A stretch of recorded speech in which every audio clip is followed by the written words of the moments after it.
안녕하세요. 원종용 선교사입니다. 날마다 말씀과 함께 오늘은 에스겔 17장입니다. 유다 왕국은 요시야 왕이 무기또 전투에서 죽이면서 급속한 쇠락의 길을 걷습니다.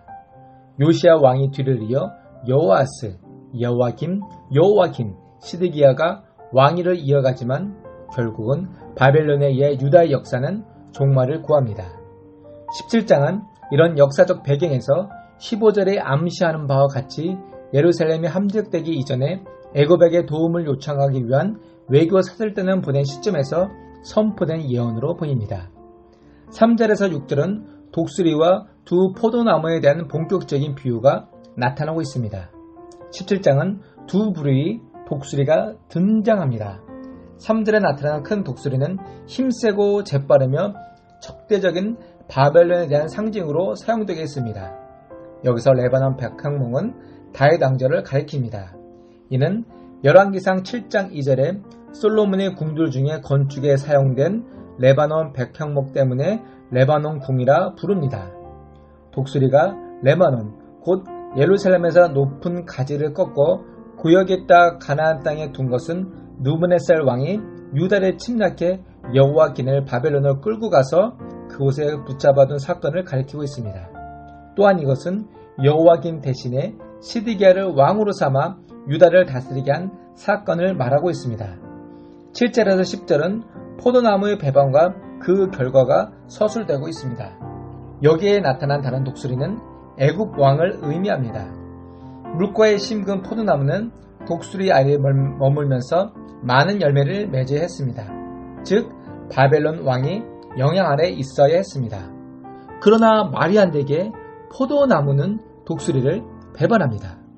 즉 느부갓네살과의 동맹을 파기하고 라이벌인 애굽의 바로와 동맹을 맺은 것입니다. 이것은 당시 기준으로 100여 년 전의 히스기야 시대 애굽과의 동맹을 추구했던 상황과 유사하며 에스겔도 그 당시 선지자 이사야와 마찬가지로 유다의 동맹 정책을 강력하게 비판하고 반대하고 있었습니다. 따라서 포도나무가 당하게 되는 심판은 당연한 것이었습니다. 배반한 포도나무는 어떻게 되었을까요? 하나님은 우리에게 묻습니다.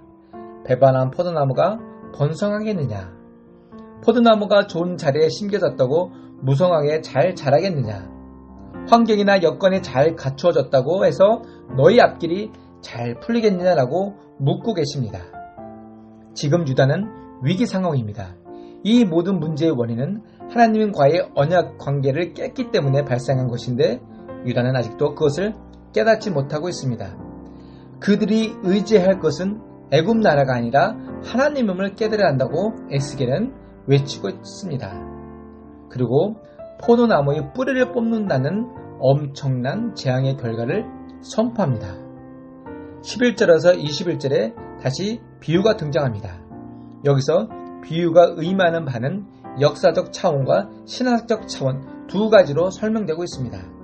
먼저 11절에서 18절까지는 역사적 관점에서 유다 왕의 행동과 애굽 바벨론 왕들과의 관계 속에서 설명되고 있습니다. 19절에서 21절은 신학적 차원 하나님의 관점에서 설명하고 있습니다. 왜 하나님은 시드기야를 질타했을까요?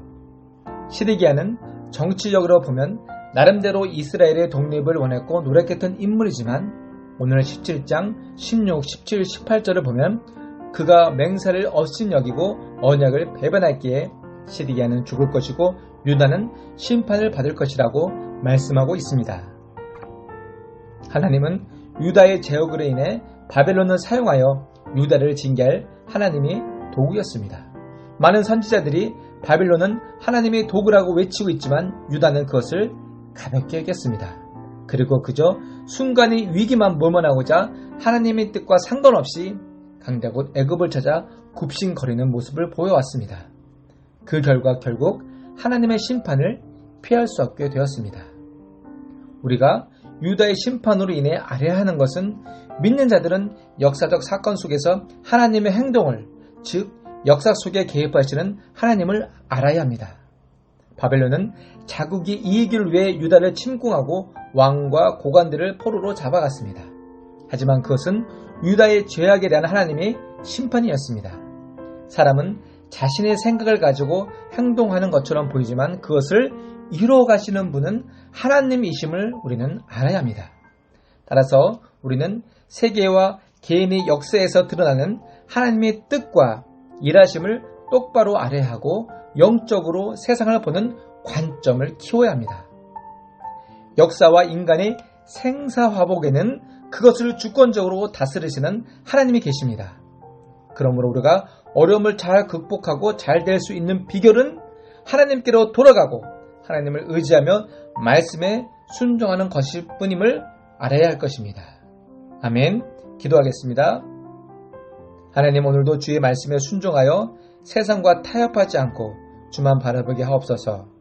어떤 상황 속에서도 영적 분별력을 주셔서 기도하고 주의 뜻을 구하게 우리 오늘 시은속교회 성도들을 인도하여 주옵소서. 예수님 이름으로 기도했습니다. 아멘.